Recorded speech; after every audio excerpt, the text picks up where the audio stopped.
When we began this set called Project 70 nearly 2 months ago, it could have gone in 4 different directions. But after today, it's very simple. This set is heading in just one direction. You've got 87 tops. This card kind of predates Griffey altogether, but the number one thing that grips you when you take a look at this card is the smile sif used on Carter. And welcome to week number 8 in Project 70. My name is Chris, otherwise known on Twitter, and Instagram is at CRT_sportscards, and my website, CRTsportscards.com, is where you want to go for everything related to Project 70. And yesterday on the website, I did streamline the menu. Finally, I figured out on Squarespace how to create folders, and it's a lot cleaner, it's crisper, and there's also a new player breakdown chart, so check that out, just CRTsportscards.com. And so with it being Monday, usually Mondays for us in Project 70 are kind of maybe a little bit of a lower key day. There are only 3 cards to talk about, but today Topps released 12 of the last 15 print runs, and there's a lot of details in those numbers. So let's quickly recap sort of the highs and the lows of last week's print runs. And now straight out of the gates here, from a high perspective, we have that Snoop Dogg Mookie Betts. Even though I'm pretty certain right now Snoop Dogg is of course not making these cards himself, it's over 6,000, 6404 to be exact. That's a very stout number. That is actually number 10th overall in the set at the moment. And the second high is also that day. Matt Taylor selling better than expected. That Juan Soto, 3,500. When you think about Juan Soto overall as a player, that number does still feel very low. And then from a low perspective, you can really take any card from Thursday or Friday. 5 of the 6 fell under 2,000, and we had some very, very low Friday numbers. That Mark McGwire, for example, 1,500. That was kind of my mythical number that a card would never go under back when we were finishing up Project 2020. So it's very surprising to see a card sell that low with 70 hours versus 48 hours. But then here, sort of in the middle range, we had that Ken Griffey Jr. just falling under 3,000. So the weekend, though, did present us some challenges. There are so many distractions right now out there in the world. And with baseball back on, it really begs the big question. Can this set be successful in 5, 6 to 9 months as we close out 2021? And I say that for one simple reason. When this set launched 2 months ago, there were 4 paths here to be successful. Number 1, we had the artist path. We had 51 different artists. Number 2, we had the player avenue. The 51 artists could pick any player they wanted to design their 18+2 cards. The third here is the players or the artists could pick their players and then put it in a specific year they wanted.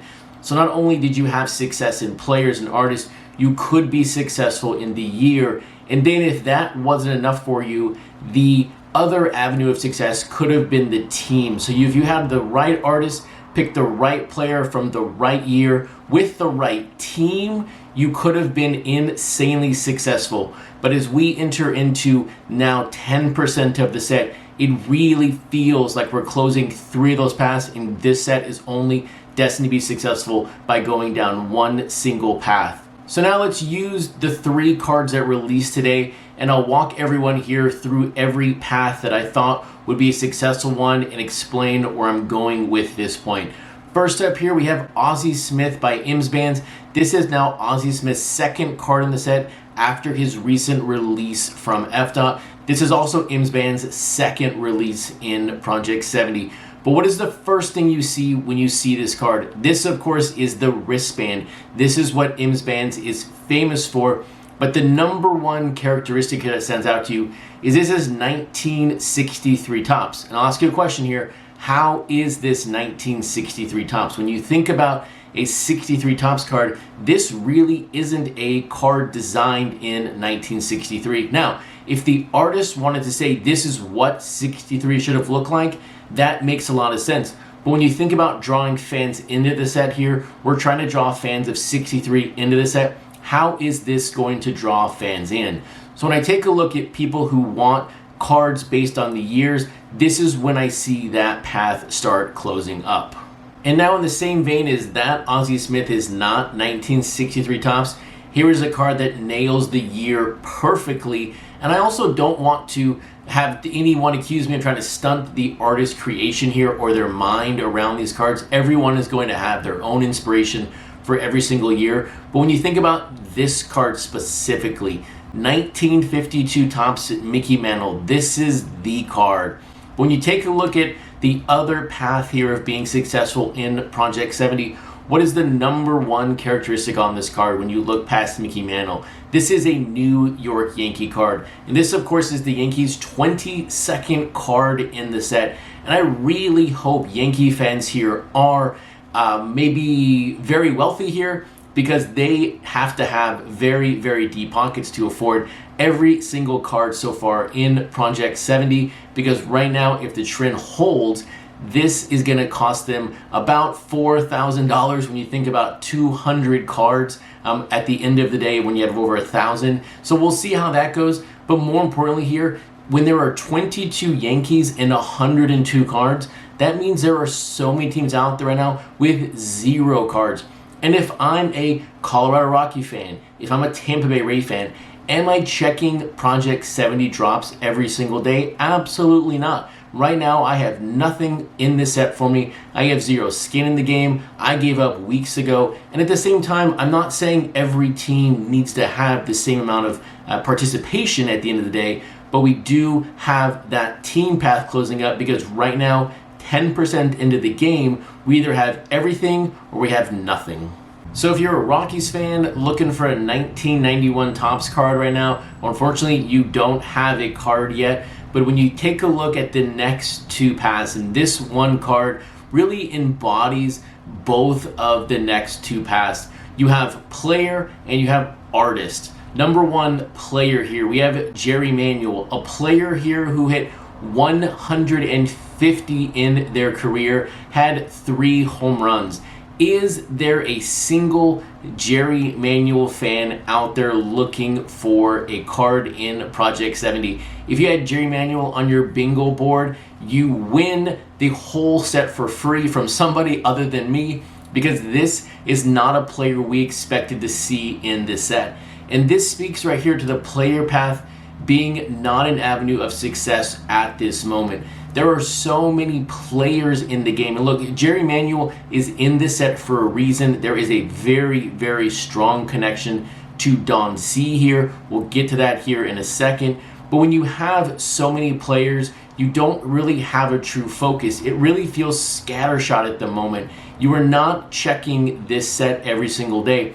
You are going back and finding out afterwards what cards were in the set. I tried yesterday or on Friday to relate the Chipper Jones performance of that print run by Manuel to his Hall of Fame career, and of course that's not correct. And that's not correct because I put the player in front of the artist. And when you think about the 4th and most important avenue of success here, it is all with the artist. The result of that Chipper Jones by Old Man Allen is a direct result of the fans around Old Man Allen. And so the results of this Jerry Manuel, and by the way, Jerry Manuel is the father of Jerry Lorenzo, who is a very famous fashion and shoe designer. His label, Fear of God, is the connection between Don C. and Jerry Manuel. So here again, this is artist really putting out a card that is their passion and their desire. But I will tell you right now, the results on that Don C. Jerry Manuel